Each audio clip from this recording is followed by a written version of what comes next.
Welcome back everybody, and today for March Madness, going through the OG Joseph Pilates moves, we have Swan Dive. So this one is done on our stomach.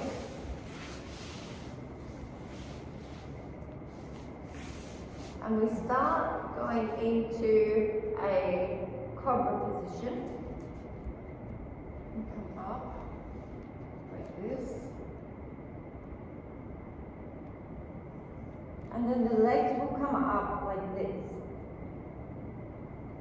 So put that all together in sort of enough space, and we are going to take the chest up and we're going to down. Down.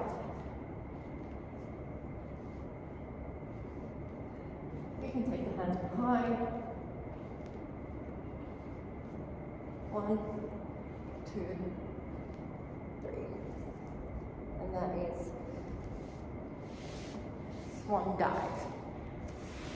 Hope everybody is enjoying all of these. We are nearly halfway through, and what an amazing man to have created so many original moves. See you again tomorrow. Bye.